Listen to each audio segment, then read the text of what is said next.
remonter le temps grâce au test ADN. Un outil qui offre de nouvelles perspectives pour rechercher ses origines. Grâce à un prélèvement de salive, on peut découvrir de quelle région du monde proviennent ses ancêtres ou résoudre avec le concours de la génétique des secrets de famille bien enfouis. La science au service de l'histoire. C'est en partie grâce au test ADN que Françoise Fontaine peut aujourd'hui partager des week-ends avec sa demi-sœur. Ah, les voilà, contente de se retrouver encore une fois. Ils ont confirmé qu'elles avaient bien le même père et leur ont permis de se retrouver il y a tout juste 2 ans. On n'a pas eu trop de mal à se reconnaître, c'était à Lyon, sur une petite place. Et c'est vrai que moi j'étais très émue. Toutes deux ont grandi sans savoir qu'elles étaient parentes. C'est en consultant des documents de famille que Nadine découvre qu'elle pourrait bien avoir une demi-sœur. Alors un jour, avec beaucoup d'appréhension, elle la contacte. Je voulais pas foutre la pagaille dans une famille et puis en même temps je voulais savoir. Ne pas téléphoner et voilà quoi. Alors bon j'ai appelé. Elle dit vous êtes assise? J'ai dit non. Elle me dit asseyez-vous. J'ai quelque chose à vous dire. Elle me dit je crois bien qu'on est sœurs.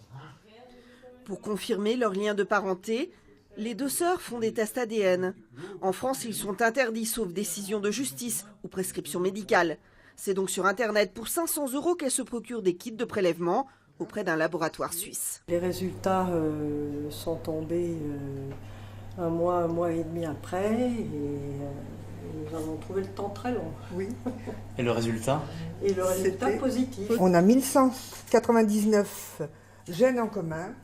Et donc 167 segments et on est donc bien demi-sœurs toutes les deux. Des tests ADN qui confirment une filiation, mais d'autres utilisent aussi cette nouvelle technique pour remonter aux origines de leurs ancêtres. Ce passionné de généalogie ne compte plus les week-ends à décrypter des documents anciens, à explorer les cimetières, à la recherche de lointains parents. Après avoir identifié près de 25 000 ancêtres, il s'est tourné vers la génétique. Ça ouvre des horizons, et puis on a tous un imaginaire, on se dit on a tous des ancêtres peut-être connus ou qui ont croisé des gens connus, et je suis remonté à peu près au XVIIe, au XVIe siècle, parfois fin XVe, il n'y a plus de documentation, donc on rêve de ceux qui sont encore au-dessus, et on se dit mais qui était là en 1300, qui était là en 1200, et mon nom de famille, d'où il vient encore plus haut. Pour remonter l'histoire, ce passionné a déjà fait 3 tests, afin de comparer son profil avec 700 000 autres, ceux d'une banque mondiale qui répertorie le patrimoine génétique des différentes populations du monde. Il a dépensé en tout 700 € pour aboutir à une surprise.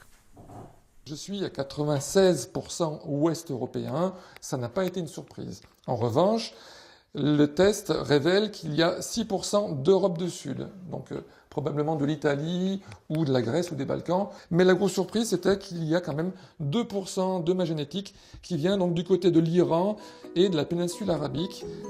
Tester son ADN, une pratique particulièrement prisée outre-Atlantique.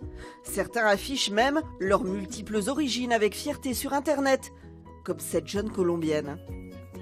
Pourtant, des voix s'élèvent pour mettre en garde contre certaines dérives. Vérification secrète de paternité, repli identitaire. Ce généticien préfère rester prudent sur ces nouvelles pratiques.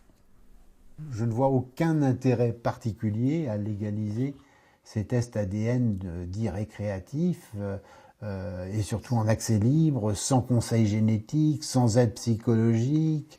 Voilà, je crois qu'il faut être prudent parce que dès qu'on touche à la personne, on peut faire des dégâts considérables.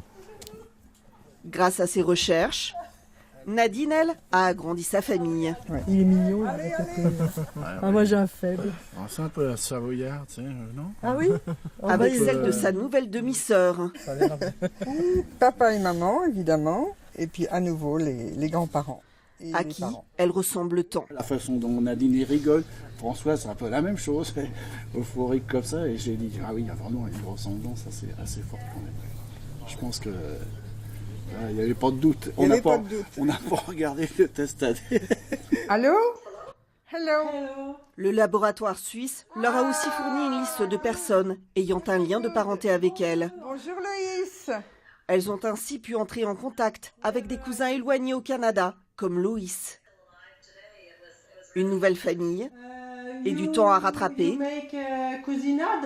Nadine a déjà prévu de se rendre au Canada l'été prochain pour une grande cousinade. Bye bye, bisous. Bisous, bisous.